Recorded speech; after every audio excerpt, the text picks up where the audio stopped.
Un niño de 13 años está de pie en medio de un campo de batalla improvisado, sosteniendo un palo de madera mientras frente a él un samurái adulto con armadura completa y una katana afilada se prepara para matarlo. Y lo que nadie en ese lugar puede imaginar es que en menos de un minuto ese samurái estará muerto en el suelo, y ese niño comenzará una racha de 60 victorias consecutivas sin una sola derrota en toda su vida. Lo que voy a mostrarte hoy no es una historia de inspiración barata ni una lista de frases motivacionales. Es el sistema mental exacto que convirtió a un huérfano abandonado en el estratega más letal que Japón ha conocido. Y lo más inquietante es que ese sistema funciona exactamente igual en una negociación salarial, en una reunión de negocios o en cualquier conflicto donde te estés jugando algo importante, porque lo que Musashi dominó no fue nunca la espada, fue algo que tú también puedes dominar si entiendes cómo funciona.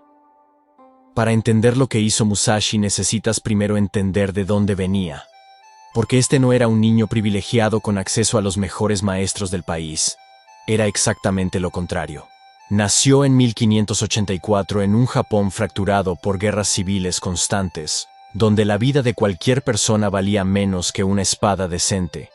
Su padre era un maestro de armas brutal, que lo trataba con una dureza que hoy llamaríamos abuso, y a los 7 años su familia básicamente lo descartó y lo dejó al cuidado de un tío que tampoco tenía demasiado interés en él. Así que este niño creció sin protección, sin guía real, sin ninguna de las ventajas que normalmente necesitas para sobrevivir en un entorno violento. Y sin embargo desarrolló algo que ningún maestro podría haberle enseñado porque lo forjó desde la carencia absoluta.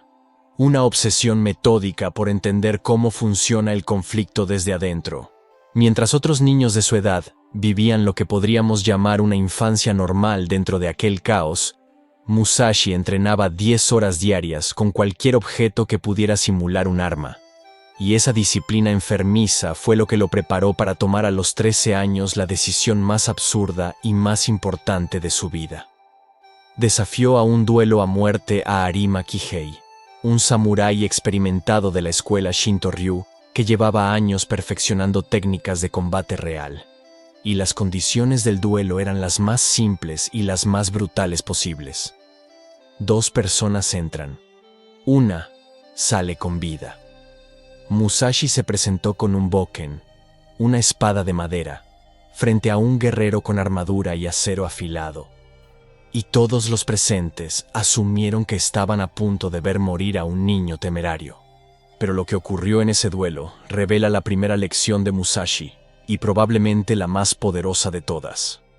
Cuando el combate empezó, Arima avanzó con la confianza total de quien sabe que tiene todas las ventajas físicas, técnicas y de experiencia. Y Musashi hizo algo que nadie esperaba.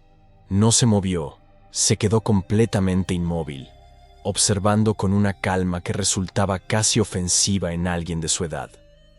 Arima lanzó un corte vertical perfecto, el tipo de ataque que había matado a hombres adultos antes, y Musashi lo esquivó por centímetros exactos, antes de descargar un golpe explosivo con su bokken directamente en la cabeza del samurái, que cayó muerto de forma instantánea. 13 años, un palo de madera, un solo golpe. La primera lección es esta: la batalla se decide antes de que empiece. Musashi no ganó ese duelo durante la pelea. Lo ganó en los días previos cuando estudió todo lo que pudo sobre Arima y descubrió su debilidad real, que no era técnica sino psicológica, porque Arima era incapaz de tomarse en serio a un oponente que parecía inferior. Y esa arrogancia automática fue exactamente la grieta que Musashi necesitaba para destruirlo. La preparación invisible es la ventaja más grande que puedes tener en cualquier confrontación, y sin embargo la mayoría de personas entran a sus batallas importantes, ya sean laborales, personales o financieras, improvisando y confiando en que su talento los salvará en el momento. Si esto ya te está cambiando la forma de ver la estrategia, dale like ahora porque lo que viene después es todavía más denso. Y suscríbete si quieres entender cómo funcionan realmente las dinámicas de poder. Después de esa primera victoria, Musashi tomó una decisión que define su carácter más que cualquier duelo. En lugar de buscar un maestro, una escuela o un camino convencional, se lanzó a vagar por Japón durante 16 años seguidos sin hogar fijo, sin afiliación, sin ninguna estructura externa que le dijera qué hacer o cómo pelear. En esos 16 años, acumuló 59 duelos más contra samuráis individuales, contra escuelas completas, contra grupos de hasta 70 guerreros simultáneos, y lo que hace que esta racha sea verdaderamente perturbadora no es que ganara todas, sino que nunca repitió la misma estrategia 2 veces. Contra algunos oponentes, usó espadas de madera cuando podría haber usado acero. Contra otros utilizó remos de bote tallados como armas. Contra la escuela Yoshioka peleó solo contra decenas de guerreros usando 2 espadas al mismo tiempo, en una técnica que él mismo inventó porque nadie antes había pensado en hacerlo. Y contra ciertos rivales ni siquiera necesitó pelear porque los desarmó psicológicamente antes de que el combate comenzara. La segunda lección es la que más gente ignora. La adaptabilidad radical destruye a la maestría rígida. La mayoría de samuráis de su época seguían el estilo de su escuela como si fuera una religión, una forma correcta de cortar, una postura perfecta, una secuencia sagrada, y Musashi los destruía precisamente porque hacían eso, porque eran predecibles en su perfección. Él no tenía un estilo fijo, tenía principios profundos que podía expresar de formas infinitas según lo que la situación exigiera. Y esa flexibilidad lo hacía imposible de anticipar. Si en tu vida estás aplicando la misma estrategia a todos tus problemas, si estás tan comprometido con tu forma de hacer las cosas que no puedes ver alternativas, estás cometiendo el mismo error que cometieron los 60 oponentes de Musashi. Pero el momento que selló su leyenda para siempre ocurrió en 1612, cuando tenía 28 años y aceptó enfrentar a Sasaki Kojiro, el hombre considerado oficialmente como el mejor espadachín de todo Japón. Un guerrero cuya técnica de espada larga era tan precisa que un solo corte suyo podía partir a un hombre por la mitad.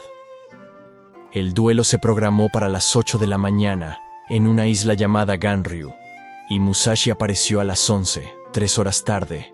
Y esto no fue descuido ni cobardía, fue una de las jugadas psicológicas más calculadas de la historia militar. Al llegar tarde consiguió 3 efectos simultáneos que destruyeron a Kojiro antes de que cruzaran un solo golpe. Primero, desestabilizó emocionalmente a su rival, porque 3 horas de espera en posición de combate convierten la concentración en frustración y la frustración en errores. Segundo, controló el timing del encuentro, porque cuando Musashi llegó el sol estaba en una posición diferente, y Kojiro estaba físicamente agotado de mantener tensión durante horas. Y tercero, estableció una dominancia psicológica absoluta, porque el mensaje implícito era que Musashi ni siquiera consideraba a Kojiro lo suficientemente importante como para llegar puntual. Y encima de todo eso, Musashi no trajo una espada, trajo un remo de bote tallado en forma de arma. Kojiro atacó primero con su corte legendario. Musashi lo esquivó por milímetros, y con ese remo de madera le asestó un solo golpe en la cabeza que lo mató instantáneamente. El mejor espadachín de Japón, derrotado con un remo de bote por un hombre que llegó 3 horas tarde. La tercera lección es la más incómoda. Quien controla el contexto, controla el resultado. La mayoría de personas aceptan las reglas del juego tal como se las presentan. Asumen que deben competir en el terreno que otros eligen, con las herramientas que otros validan, en el momento que otros deciden. Y Musashi demostró que esa sumisión a las reglas del oponente es la forma más segura de perder. Si llegaste hasta aquí es porque piensas diferente a la mayoría, y lo que viene ahora es lo que separa a Musashi de cualquier otro guerrero de la historia. Así que quédate porque esta última parte cambia toda la perspectiva. A los 29 años, Musashi era invicto con 60 victorias y 0 derrotas. Podría haberse convertido en el samurái más rico y famoso de Japón. Podría haber fundado una escuela masiva, acumulado estudiantes, poder político, influencia militar. Y en lugar de todo eso, hizo lo que nadie entendió en su momento. Se retiró solo a las montañas y abandonó los duelos para siempre. El guerrero más letal de Japón se alejó voluntariamente en el punto exacto de máximo poder. Y la razón por la que lo hizo contiene la lección más profunda de todas. La cuarta lección es esta: la verdadera victoria es la victoria sobre uno mismo. Musashi entendió que los 60 duelos nunca fueron el objetivo, fueron el entrenamiento para algo más grande, y en sus últimos años escribió El libro de los 5 anillos, que no era un manual de combate sino un tratado de filosofía estratégica, donde revela que los mismos principios que usó para ganar duelos a muerte se aplican a la caligrafía, a la escultura, a la pintura, a cualquier disciplina donde necesites dominio total de ti mismo. Se convirtió en artista, en poeta, en filósofo, y aplicó la misma intensidad que usaba para matar a la creación de belleza, porque comprendió que el verdadero Bushido no es destruir al otro, sino conquistar las limitaciones propias. Los enemigos reales nunca estuvieron frente a él con una espada, estaban dentro de su cabeza. La duda, el ego, la complacencia, el miedo, la distracción, y esa batalla interna fue la única que duró toda su vida y la única que realmente importaba. Musashi murió en 1645 a los 61 años, solo en una cueva, sin dinero y sin herederos, pero dejó un sistema de pensamiento que lleva 400 años siendo estudiado por militares en West Point, directivos en Silicon Valley, atletas olímpicos y maestros de ajedrez, porque sus principios nunca fueron sobre espadas, fueron sobre cómo funciona el conflicto, cómo funciona la psicología humana y cómo funciona la ventaja estratégica. Y eso no caduca. La diferencia entre Musashi y la mayoría de personas no fue talento ni suerte ni destino. Fue que él vivió en modo estratégico, mientras otros vivían en modo reactivo. Él anticipó mientras otros respondieron. Él preparó mientras otros improvisaron. Y esa diferencia está disponible para cualquiera que decida tomarla en serio. Si este video te cambió la forma de entender el conflicto y la estrategia, dale like ahora y suscríbete a este canal porque aquí hago contenido que no encontrarás en ningún otro lugar. Hasta el próximo capítulo.